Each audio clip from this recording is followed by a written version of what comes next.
Bismillahirrahmanirrahim. Assalamualaikum warahmatullahi wabarakatuh.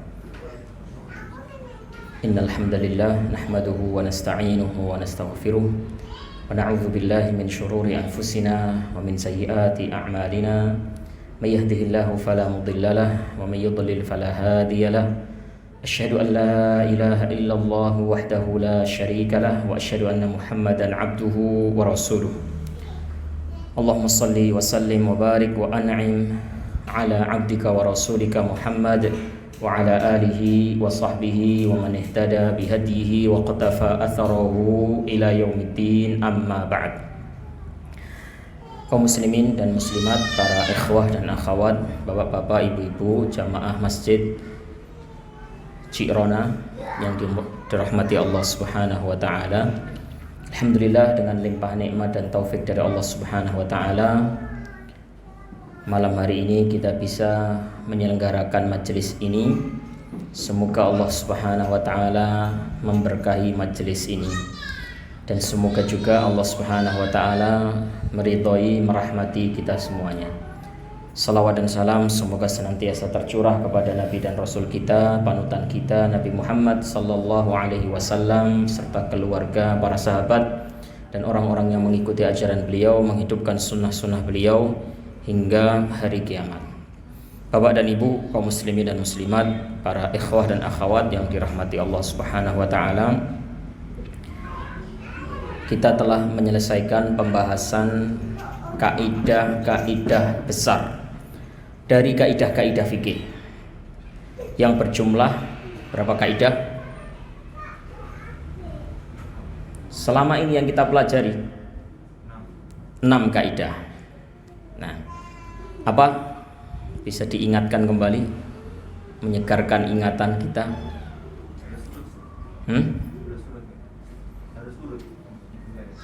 Gak apa-apa lah, gak urut gak apa-apa. Sebisanya 6.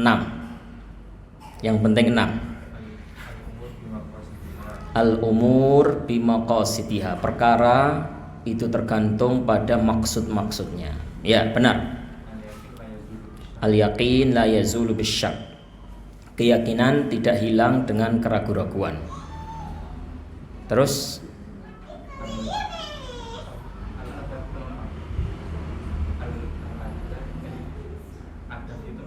al-adah muhakkamah, adat istiadat, kebiasaan yang terjadi di suatu tempat itu bisa menjadi rujukan hukum. Ya, benar.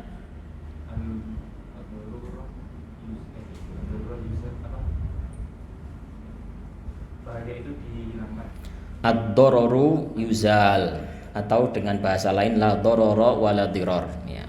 Marah bahaya disingkirkan. Ya. Terus masih 4. Al-masyaqqatu tajlibut taisir, ya. Kesusahan membawa kemudahan. Satu lagi, yang paling terakhir kita bahas pertemuan yang lalu.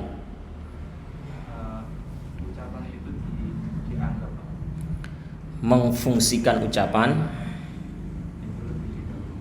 lebih baik daripada mengabaikannya. I'malul kalam aula min ihmalihi. Kita ulangi ya. Yang pertama adalah al-umuru bimaqasidiha. Yang kedua adalah al-yaqinu la yazulu bisyak. Yang ketiga adalah al-masyaqqatu tajlibut taisir. Yang keempat adalah ad-dararu yuzal atau la darara wala dirar. Yang kelima adalah al-adah muhakkamah, dan yang keenam adalah i'malul kalam aula min ihmalihi. Para ulama sepakat yang 5 yang kita sebutkan 5 tadi itu adalah kaidah besar. Adapun yang nomor 6 sebagian memasukkannya ke kaidah besar dan sebagiannya tidak. Tapi yang jelas yang kita ambil, yang kita pilih adalah 6. Kaidah besar itu 6. Maka dengan demikian kita telah tamat, ya, telah selesai dari mempelajari kaidah-kaidah besar fikih. Gunakan ya, kaidah tersebut terapkan ya ketika terjadi permasalahan-permasalahan yang mungkin tidak ada secara nasnya, teksnya tidak ada. Ya, karena memang permasalahan-permasalahan di dalam kehidupan ini banyak sekali. Tidak semua permasalahan yang kita hadapi dalam kehidupan ini ada teksnya dalam Al-Quran. Ya, masalah-masalah baru, masalah rokok, masalah bayi tabung, masalah KB, masalah apalah. Nah, tidak semuanya disebut langsung secara tekstual dalam Al-Quran. Ya. Maka kaidah itu sangat membantu sekali. Ya, kaidah itu sangat membantu sekali. Itulah fungsinya al-qawaid, ya, fungsinya kaidah, supaya kita ini bisa membawa permasalahan-permasalahan yang kita hadapi dalam kehidupan ini ke kaidah-kaidah tersebut. Baik, kita sekarang akan berpindah ke al-qawaidus sughra. Al-qawaidu as-sughra, kaidah-kaidah kecil. Kaidah-kaidah kecil. Kaidah-kaidah kecil itu tidak seperti kaidah-kaidah besar. Kalau kaidah besar jumlahnya terbatas, ya, 5 atau 6. Tapi kalau kaidah kecil itu berbeda-beda. Para ulama di dalam kitab-kitab mereka berbeda-beda, ya, penyebutannya. Yang jelas banyak sekali, ya.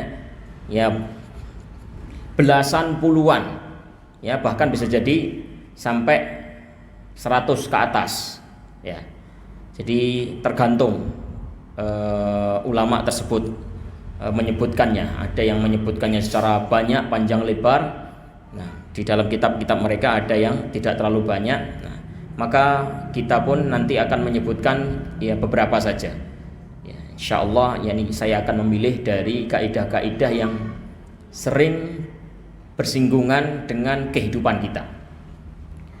Dinamakan al-qawaidus sughra, kaidah kecil, karena memang cakupannya tidak seluas kaidah besar. Al-qawaidul kubra, ya, 5 atau 6 kaidah besar yang kita pelajari kemarin itu cakupannya luas. Artinya banyak sekali permasalahan-permasalahan fikih, ya, permasalahan-permasalahan yang kita hadapi dalam kehidupan ini masuk ke dalam kaidah 6 itu atau 5 itu. Tapi kalau kaidah yang kecil, al-qawaidus sughra ini, ya banyak juga, tapi tidak sebanyak cakupan kaidah besar. Baik, yang akan kita bawakan pada kesempatan malam hari ini adalah kaidah kecil yang berbunyi at-tabi'u tabi'un. At-tabi'u tabi'un. Apa? At-tabi'u tabi'un. Sudah belajar bahasa Arab kan ini, ya? Tabi'a yatba'u. Apa? Tabi'a. Tabi'a yatba'u, tabi'. Ikut. Tabi' itu sesuatu yang ikut.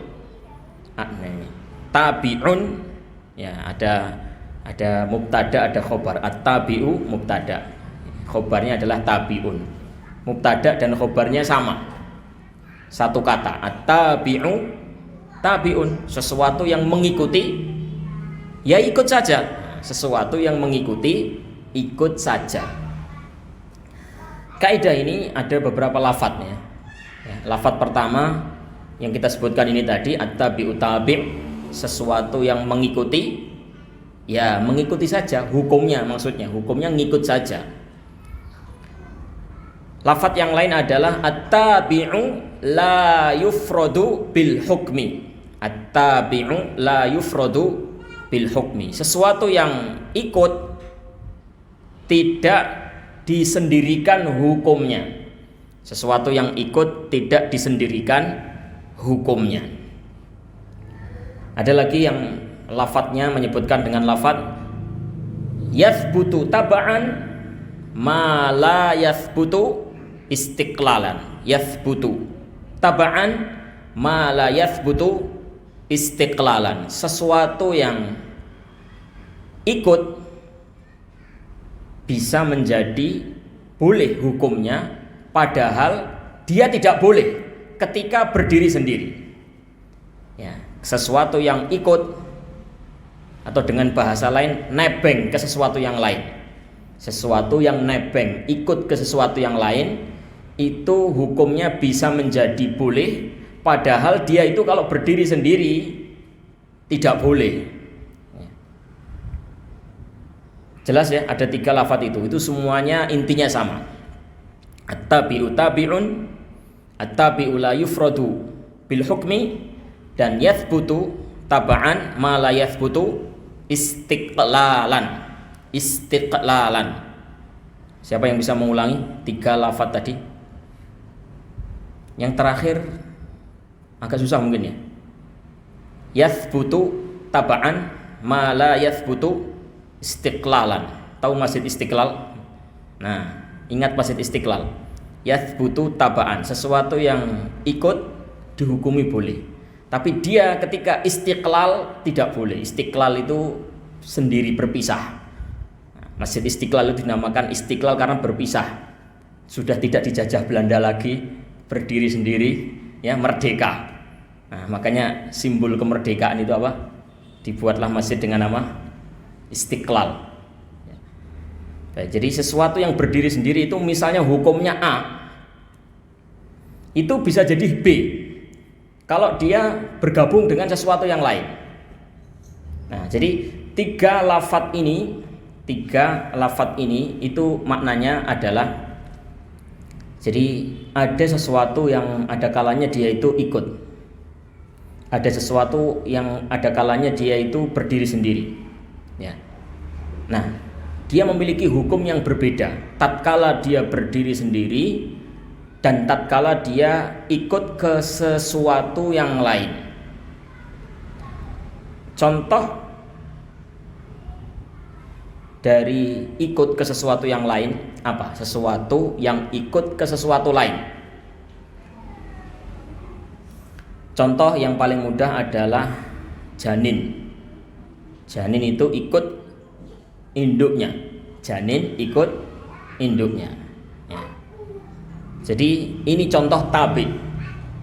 Karena dia ikut, maka sesuatu yang ikut, janin yang ikut induknya ini, dia tidak dipisah hukumnya. Tidak dipisah hukumnya, tapi dia hukumnya ikut saja kepada induknya.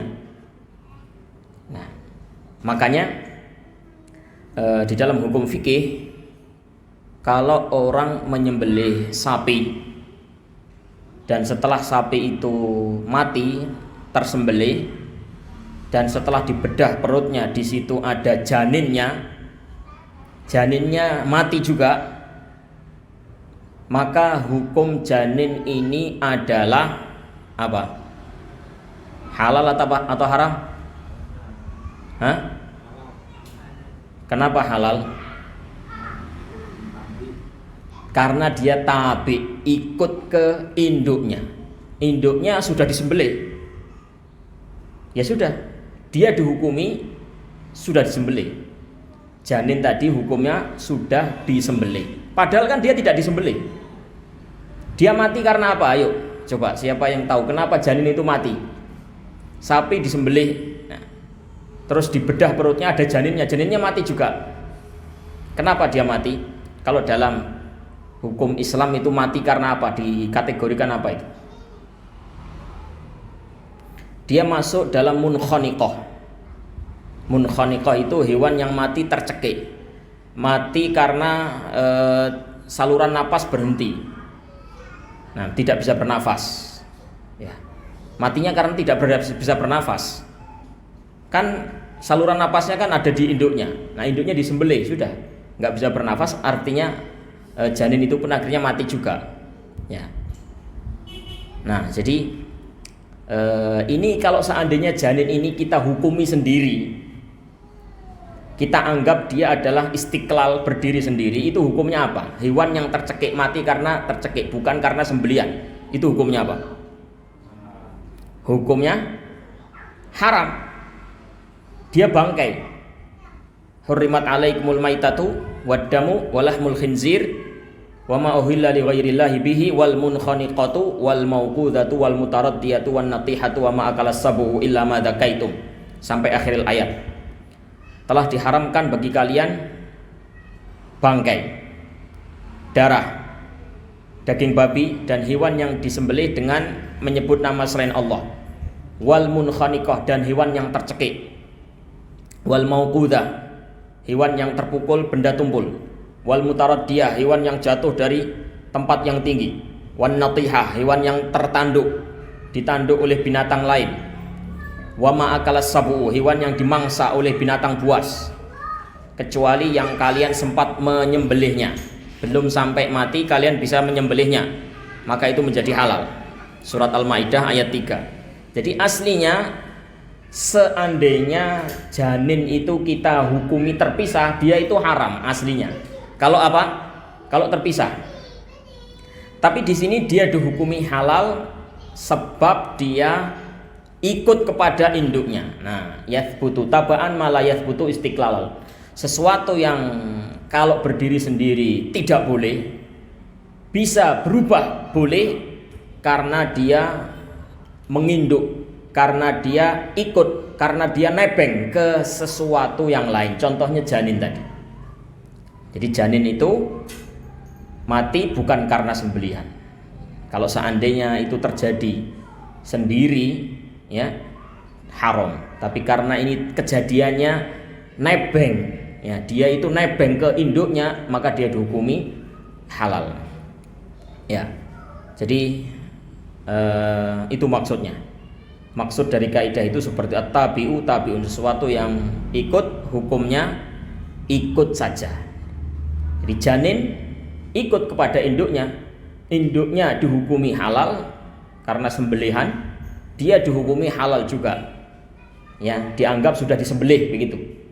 Nah, tapi ini sekali lagi berlaku bagi janin yang masih ikut induknya. Seandainya ada penyembelihan, setelah sapi disembelih kemudian dibedah perutnya, terus ditemui janin hidup. Setelah hidup dia duduk termenung, tolah-toleh, dia jalan, dia bernafas, duduk, ya. Nah, hidup berarti kan? Dan dia terpisah dari induknya. Induknya sudah mati, dia ditemui dalam keadaan hidup. Berarti dia makhluk terpisah. Nah, setelah itu dia mati. Nah, hukumnya apa ini? Nah, kalau ini hukumnya haram karena sudah terpisah. Nah, yang halal tadi kalau kita menyembelih sapi, janinnya sudah mati. Nah, kalau ini enggak, janin masih hidup. Ya, dia duduk, dia nafas, dia tolah-toleh, ya. Dia merenungi nasibnya. Nah, induknya mati. Habis itu dia ikut mati. Jadi matinya itu jeda. Jadi matinya itu sendiri. Matinya bukan karena sembilan induknya. Ya. Wong dia ketika induknya dibelah perutnya itu dia masih hidup. Berarti kan dia hukum tersendiri. Ya, baik. Jadi dia mati tersendiri, mati terpisah, tidak ikut induknya. Hukumnya haram. Baik. Itu maksud kaidah yang kita bahas ini. Adapun dalilnya banyak. Ya, di antara dalilnya adalah sabda Rasulullah sallallahu alaihi wasallam di dalam sebuah hadis yang diriwayatkan oleh Al-Imam Tirmidzi, dan beliau mengatakan haditsun hasanun sahih, bahwasanya Rasulullah sallallahu alaihi wasallam bersabda, zakatul janin zakatu ummihi. Zakatul janin zakatu ummihi. Penyembelihan untuk janin itu adalah penyembelihan induknya. Penyembelihannya janin itu adalah penyembelihan induknya. Artinya janin itu tidak perlu disembelih. Ya, kalau dia sudah mati halal. Ya, asalkan janinnya sudah disembelih maka itu halal. Jadi itu lafadz hadis ya. Kasus yang saya sebutkan tadi itu adalah lafadz hadis. Zakatul janin zakatu ummihi, ya. Penyembelihan untuk janin itu ikut kepada penyembelihan induknya. Hadis riwayat Tirmidzi. Dalil yang lain adalah sabda Rasulullah sallallahu alaihi wasallam, ya, yang diriwayatkan oleh Al-Imam Al-Bukhari. Beliau mengatakan, man ba'a nakhlan wa qad ubbirat fa thamaratuha lil ba'i illa an yashtarital mubta'. Man ba'a nakhlan, siapa yang menjual pohon kurma ba'da an ubirat, setelah dilakukan proses pengawinan. Kurma itu nggak bisa kawin sendiri, ya, dia harus dikawinkan. Seperti buah apa kalau di Indonesia? Salak. Jadi dia dikawinkan, nggak bisa kawin sendiri. Nah, jadi siapa yang menjual pohon kurma setelah dikawinkan, maka buahnya itu adalah milik penjual. Fathamaratuha lil bai'. Maksudnya adalah buah hasil perkawinan ini. Nah, itu untuk penjual, bukan untuk pembeli. Illa an yashtarital mubta', kecuali kalau pembeli mempersyaratkan.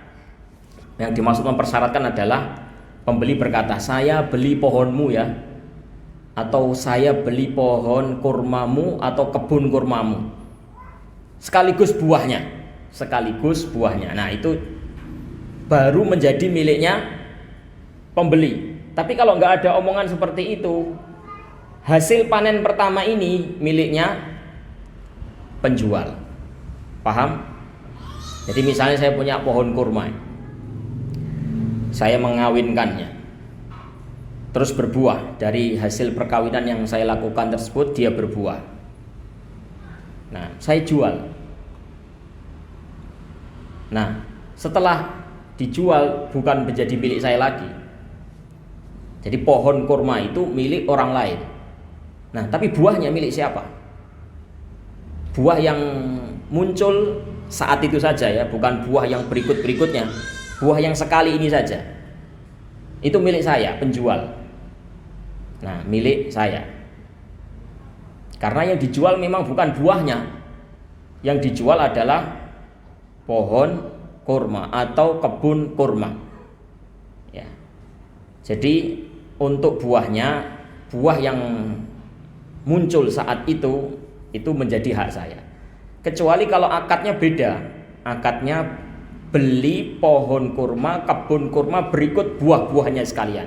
Nah, itu baru bisa menjadi miliknya pembeli. Baik. Jadi seperti itu juga dalam kasus buah-buah yang sama ya, pohon-pohon yang sama. Seperti salak pun seperti itu. Jadi kalau antum menjual kebun salak, ya buah yang pertama kali itu milik penjual. Nah, setelah itu ya baru miliknya pembeli. Kecuali kalau pembeli mempersyaratkan, yaitu saya beli kebun salak kamu ini sekaligus buahnya. Nah, maka itu baru menjadi milik semuanya, milik pembeli semuanya. Baik, hadis ini bisa menjadi dalil untuk kaidah yang kita sedang bahas ini dari dua sisi. Sisi yang pertama dari sisi mafhumul mukhalafah. Siapa yang menjual pohon kurma setelah dikawinkan, maka buah hasil perkawinannya itu miliknya penjual. Mafhum mukhalafah itu apa ya? Pemahaman kebalikan. Nah, berarti pemahaman kebalikan bagaimana? Siapa yang menjual pohon kurma ya sebelum dikawinkan, maka buahnya menjadi milik siapa? Pembeli ya, menjadi milik pembeli. Nah, jadi dia beli pohonnya, buahnya ikut. Dia beli pohonnya, buahnya ikut. Mafhum mukhalafahnya begitu. Yani siapa yang membeli pohon kurma sebelum dikawinkan, nanti kalau berbuah ya buahnya milik dia. Nah, itu dari satu sisi. Dari sisi yang kedua, kita perlu mengkaitkan dengan hukum lain, yaitu larangan jual beli buah yang masih mentah. Ya, tahu ya? Ada larangan jual beli buah yang masih mentah. Paham maksudnya jual beli pohon yang masih mentah, buah yang masih mentah? Yaitu buah yang masih di pohon. Buah yang masih berada di pohonnya dan masih mentah dan dikonsumsi dalam keadaan matang. Kan ada buah mentah memang dikonsumsi dalam keadaan mentah. Contohnya apa? Nangka. Nangka itu memang mentah untuk sayur. Mangga dimanfaatkan ketika mentah untuk rujaan. Nah, itu nggak masalah kalau seandainya antum membeli buah mentah di pohonnya memang untuk dipetik saat itu juga, itu nggak apa-apa. Yang nggak boleh itu membeli buah masih mentah dan buah itu dimanfaatkan untuk matang. Jadi antum membeli mangga untuk dimakan ketika matang nanti, dipetik ketika matang nanti, tapi masih mentah itu sudah dijual, sudah transaksi. Nah, ini buah mangga ini saya beli. Nah, jadi sudah diincar gitu. Ketika masih mentah itu sudah diincar. Itu masih di pohon. Nah, nanti kapan metiknya? Metiknya nanti kalau sudah matang. Nah, jelas kira-kira apa? Yakni sisi larangannya terletak di mana? Kenapa tidak boleh? Mengandung unsur apa? Gharar, spekulasi. Ya, kalau ternyata nanti pohon itu baik-baik saja, nggak ada masalah. Lah kalau ternyata rontok di tengah perjalanan menuju matang itu rontok, ya ada angin kencang atau dimakan codot atau kelelawar. Nah, terus gagal panen misalnya, terserang hama. Ya, kan rugi. Jadi untung rugi nggak jelas. Gharar, spekulasi berat. Nah, tapi kalau membelinya langsung mentah, tak beli ya, besok tak petik. Loh, mentah kok kamu beli? Iya, gak apa-apa, tak rujaan, nggak apa-apa. Ya. Atau buah yang matang masih di pohon, itu juga boleh. Masih di pohon, belum dipetik, tapi sudah matang atau menjelang matang, maka itu juga boleh. Nah, baik.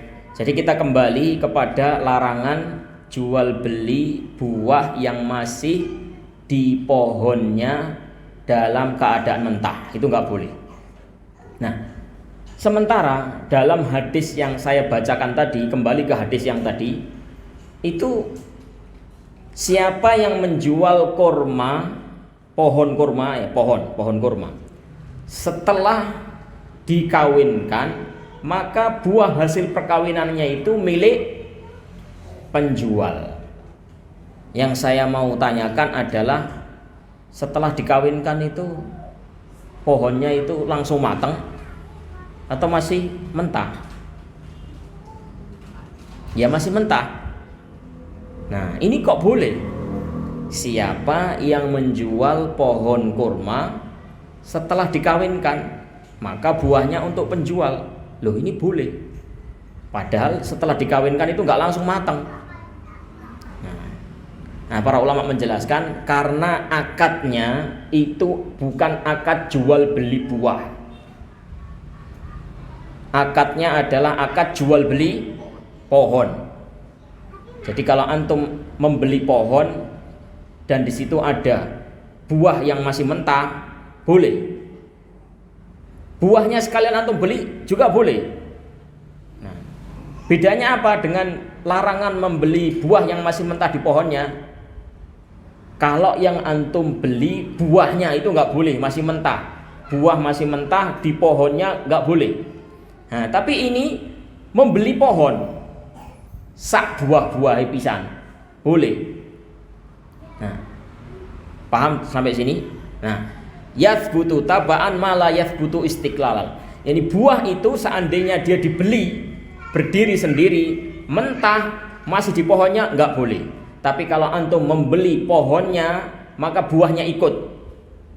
Membeli pohon boleh, maka buahnya ikut sekalian boleh. Jadi sesuatu yang tidak boleh kalau berdiri sendiri bisa menjadi boleh kalau dia ikut ke sesuatu yang lain. Nah, dari situ. Jadi dalil atas kaidah tersebut bisa diambil dari hadis riwayat Bukhari tadi dari dua sisi ini. Dari dua sisi ini. Baik.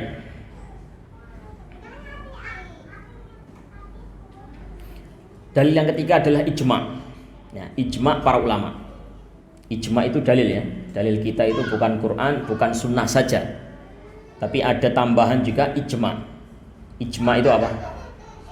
Ittifaqu ummati Muhammadin, ittifaqu mujtahidin min ummati Muhammadin sallallahu alaihi wasallam ba'da wafatihi fi hukmin minal ahkam asy-syar'iyyah fi asrin minal usur. Jadi kesepakatan mujtahidin. Mujtahidin itu ulama yang paham hukum. Nah, kesepakatan para ulama yang paham hukum setelah wafatnya Nabi dalam suatu hukum syar'i di suatu masa, itu adalah ijma'. Jadi sepakat ya. Jadi semua ulama, semua orang yang paham, mumpuni untuk mengeluarkan hukum itu sepakat. Hukumnya A, itu dalil, itu hujjah. Nah, Allah Subhanahu wa taala berfirman, wa atiullaha wa atiur rasul wa atiullaha wa atiur rasula wa ulil amri minkum fa in tanaza'tum fi syai'in farudduhu ilallahi war rasuli in kuntum tu'minuna billahi wal yaumil akhir. Taatilah Allah dan taatilah Rasulullah. Kalau kalian berselisih dalam suatu permasalahan, kembalikan kepada Allah dan Rasulnya. Nah, berarti kalau kalian sepakat, apa? Kalau kalian berselisih, kembalikan kepada Allah dan Rasulnya. Kalau kalian sepakat, berarti sudah benar, nggak perlu dikembalikan, sudah benar itu. Nah, itu diantara dalil ijma', diantara dalil ijma' itu. Jadi kalau kalian berselisih tentang suatu hukum syar'i, kembalikan kepada Al-Quran dan As-Sunnah. Nah, berarti mafhum mukhalafahnya kalau tidak berselisih tidak perlu dikembalikan, sudah benar. Kalau kalian sudah sepakat itu berarti sudah cocok dengan Al-Quran dan As-Sunnah. Kalau berselisih aja kalian kembalikan pada Quran dan Sunnah. Kalau kalian sudah sepakat, sudah berarti itu sudah benar. Juga dalam hadis Rasulullah sallallahu alaihi wasallam bersabda, la tajtami'u ummati ala dhalalah. Umatku tidak akan mungkin bersatu dalam kesesatan. Kalau individu salah mungkin. Imam Syafi'i berijtihad keliru mungkin. Imam Ahmad berijtihad keliru mungkin. Imam Malik berijtihad mengeluarkan hukum keliru mungkin. Tapi ketika para imam semuanya bersatu, ini hukumnya haram, nggak mungkin keliru. Kalau sudah sepakat, nggak mungkin keliru. Nah, baik, ada dalil ijma' untuk kaidah ini. Ijma' ini dinukil oleh Ibnu Mundzir. Beliau mengatakan tidak pernah diriwayatkan dari para sahabat dan juga dari para ulama bahwasanya janin binatang yang ditemui mati dalam perut induknya karena induknya disembelih tidak boleh dimakan, kecuali harus disembelih lagi. Nah, jadi tidak pernah diriwayatkan dari para sahabat dan juga para ulama bahwa janin binatang yang ditemui mati dalam perut induknya, nah, tidak boleh dimakan. Jadi para ulama nggak ada yang mengatakan harus disembelih lagi. Nah, semuanya sepakat boleh, halal. Nah, kecuali Abu Hanifah. Nah, ini bisa dibilang qaulun syadz. Qaulun syadz itu ucapan ganjil ya, ucapan ganjil. Ini sudah ada ijma' di kalangan sahabat, di kalangan tabi'in bahwasanya janin yang mati karena sembelihan induknya itu halal, boleh dimakan, nggak perlu disembelih lagi. Maka sudah selesai. Nah, maka itu sudah terjadi ijma. Kalau di zaman berikutnya, zaman Abu Hanifah kan berikutnya ya, setelah zaman tabi'in. Nah, berikutnya. Nah, beliau mengeluarkan pendapat harus disembelih. Nah, maka ini disebut apa? Qaulun syadz, menyelisihi ijma. Baik, ini dalil-dalil yang bisa menguatkan kaidah yang sedang kita bahas ini. Sekarang penerapannya, ya, penerapannya dalam kasus kita sehari-hari. Yang pertama, boleh minum teh yang kemasukan semut. Nah, biasa kan kita bikin teh terus disemuti. Apa hukum makan semut? Hukum semut apa? Antum sudah pernah belajar fikih makanan minuman? Pendapat jumhur ulama, semut itu haram. Apa ada dalil yang mengatakan semut haram dimakan? Tidak ada. Lah kok ulama mengatakan haram? Nah, mereka berdalil dengan larangan membunuh semut. Arba'un minad dawab, nah Rasulullah sallallahu alaihi wasallam an qatli arba'in minad dawab. Ya. Salah seorang sahabat meriwayatkan bahwasanya Nabi sallallahu alaihi wasallam melarang membunuh 4 hewan. Melarang membunuh 4 hewan. An-namlatu wan nahlatu was surat wal hudhud. Ya. Rasulullah melarang membunuh 4 hewan. Yang pertama adalah semut, yang kedua adalah lebah, yang ketiga adalah burung surat, dan yang keempat adalah hudhud. Ya, burung hudhud. Surat dan hudhud ini burung. Nah, jadi ada 4 binatang nggak boleh dibunuh. Nah, mereka berdalil dari hadis ini bahwasanya memakannya berarti nggak boleh. Kalau dilarang dibunuh berarti dimakan juga tidak boleh. Loh kok bisa? Ya, itu namanya dalalatut talazum dalam ilmu bahasa. Dalalatut talazum. Jadi menyebut A otomatis B ikut tersebut walaupun tidak secara langsung. Menyebut larangan membunuh otomatis itu mengandung larangan memakan. Karena antara membunuh dan memakan itu sesuatu yang berkaitan. Nah, bisakah antum memakan hewan tanpa hewan itu mati? Bisa? Kan mesti mati. Walaupun hewan itu masuk dalam perut dalam kondisi hidup misalnya, nanti akan mati dia. Nah, jadi siapa yang memakan sesuatu berarti dia membunuhnya. Antum makan semut, otomatis antum membunuhnya. Jelas sampai sini? Itu pendapat jumhur ulama. Makanya dari situ semut hukumnya haram. Semut nggak boleh dimakan. Nah, jadi gambarannya, prakteknya adalah antum ngumpulin semut yang ada di rumah antum, dikumpulin, habis itu dimasukkan wajan, dikasih minyak goreng, dibumboni,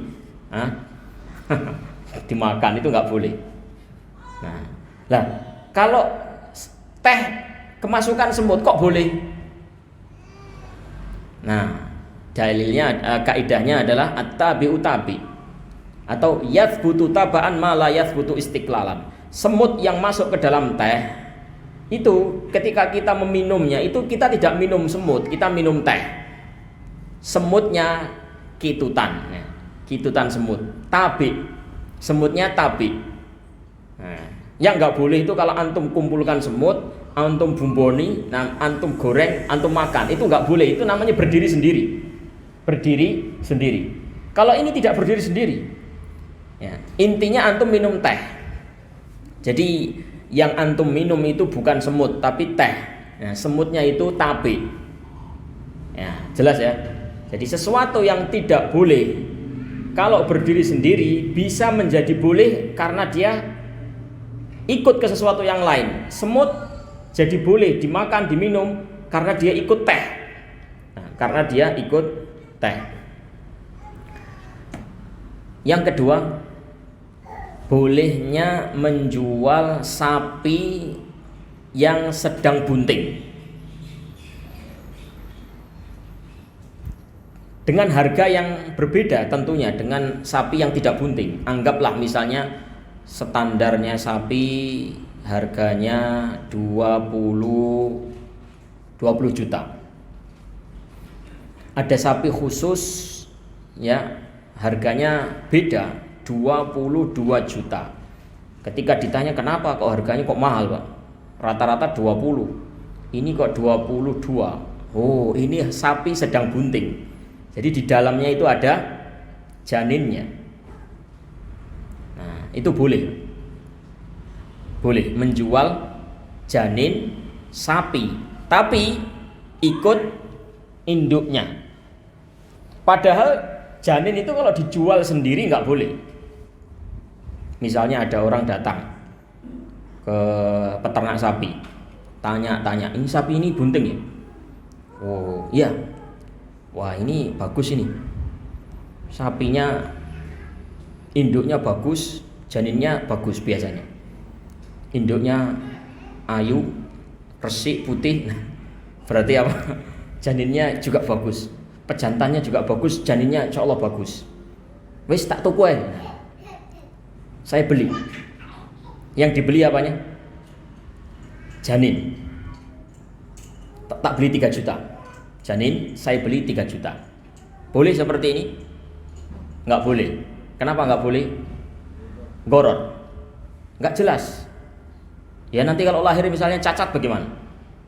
Kalau lahir ternyata mati. Nah, cacat, mati. Kalau selamat sesuai dengan perkiraan ya nggak ada masalah. Tapi kalau ternyata meleset kan rugi, ya.